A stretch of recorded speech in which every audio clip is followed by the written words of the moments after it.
Sebastian Rogers is a 15-year-old high-functioning autistic teen who disappeared from his home in Hendersonville, Tennessee on the night of February 25, 2024. Sebastian's last known sighting was in public, out with his mother, Katie Proudfoot. Earlier that day at 9 a.m., Katie and Sebastian made spaghetti pancakes while FaceTiming to their family and bragging about their pancakes. About 10 a.m., Katie and Sebastian headed to BJ's. On the way, they picked up their niece, then met her husband, Chris Proudfoot's sisters, and their children at BJ's. Katie stated Sebastian had a colossal popcorn before leaving BJ's. After BJ's, the two headed home before heading out to Strike and Spare between 1 and 3 p.m. to play a game in bowling, but quickly found out leagues had been going on, so they decided to play in the arcade. Around 6 p.m., Katie and Sebastian headed to Texas Roadhouse.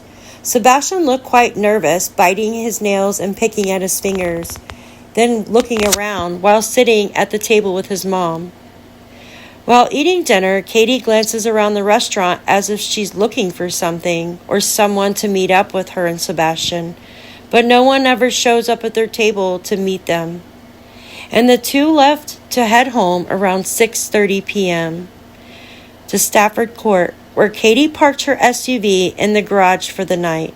Around 7 p.m., Sebastian was told to take the trash out. This is one of his weekly chores. By 9, he was told to go to bed, so he replied to his mother, "Good night, Mom. Good night, puppies." At this time, Katie, Sebastian's mom, had started a phone call with her husband, Chris, which would last 3 hours. Her husband, who was working at Memphis at this time, around 10 p.m., a loud thud came from Sebastian's room. Katie, who was studying and still talking to Chris on the phone, yelled, "I don't know what you're doing in there, but cut it off and go to bed." Sebastian replied, "Yes, ma'am." Little did Katie know that would be the last time that she ever spoke to her son.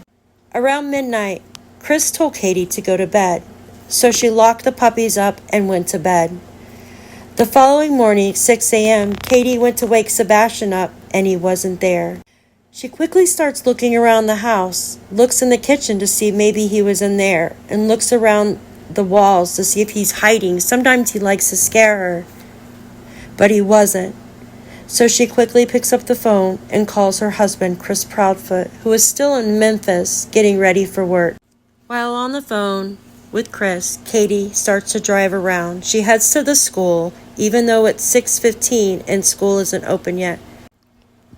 Chris makes a 3-way call to the non-emergency police station to report Sebastian is missing.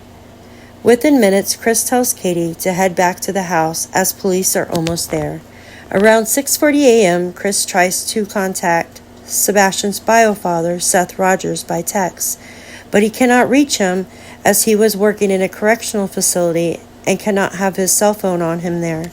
So Chris left a message on the text, and it said, "Don't be mad, but Sebastian is missing." At 7:20 a.m., Seth sees the text and heads over to the home where Sebastian disappeared from. Police are now at the home, talking to everybody, searching for Sebastian, but no trace has been left behind.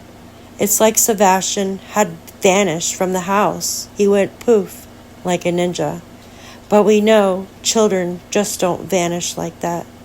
There were no signs or no video footage of Sebastian leaving that house that night. If you have seen Sebastian Rogers or have heard or any tips, please call 1-800-TBI-FIND. Please share this video and get it out as to many people as you can so Sebastian Rogers' face can be out there so he can be brought home. Thank you for watching.